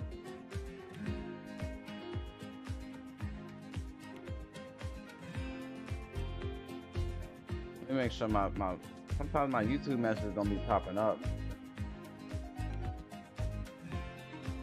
There we go. All right.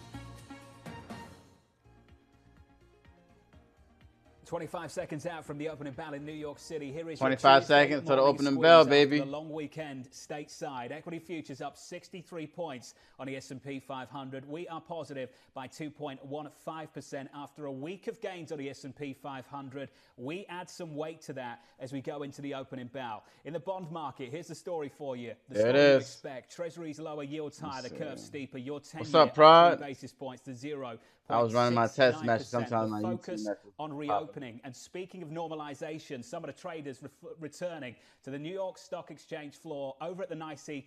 Governor Cuomo with the New York Stock Exchange. This just speaking to the moment that slowly, I don't know what speed, at what pace will make this happen, but slowly, relative to where we were a couple of months ago, things are starting to pick up again, and there is some real enthusiasm around it as we get through 3,000 points on the S&P 500. Let's get you some movers, shall we? Let's cross over to the market desk. It's Kelly Lyons.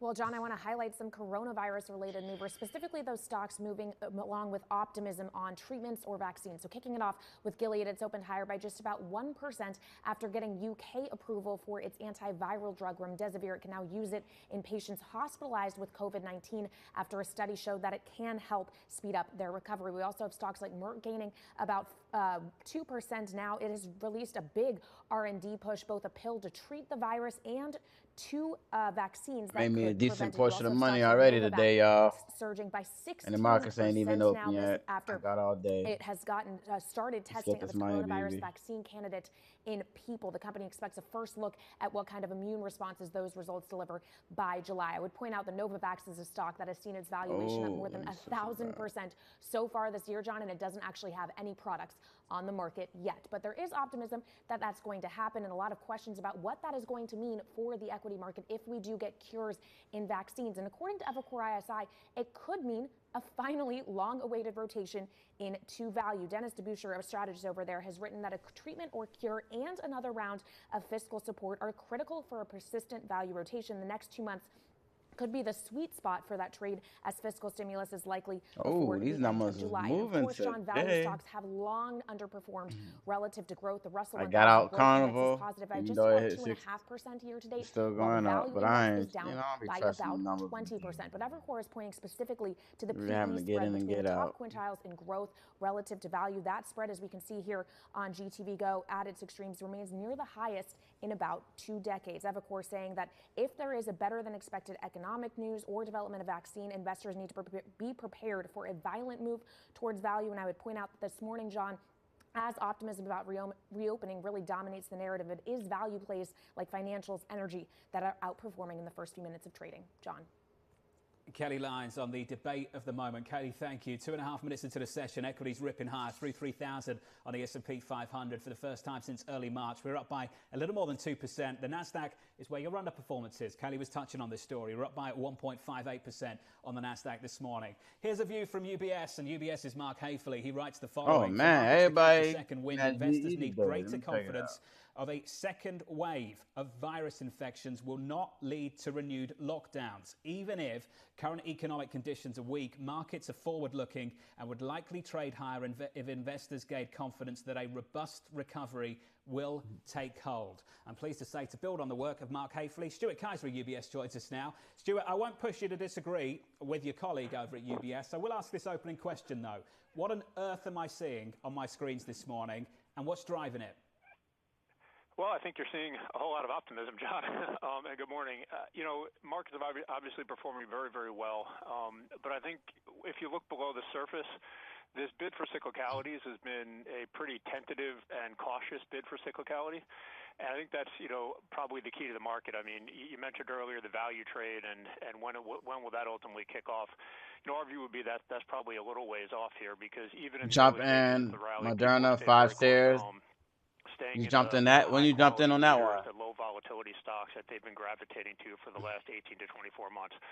So today, I'm not in that one. It was at a high. on a day-to-day basis. I'm actually trying to get a couple quick scalp real quick. I mean, I'm on a quick scalp. From the market lows until today, that is not the part of the market that clients have been, really comfortable stepping into as of yet. And I think that's very closely linked to the degree of uncertainty. Oh, 4 minutes ago?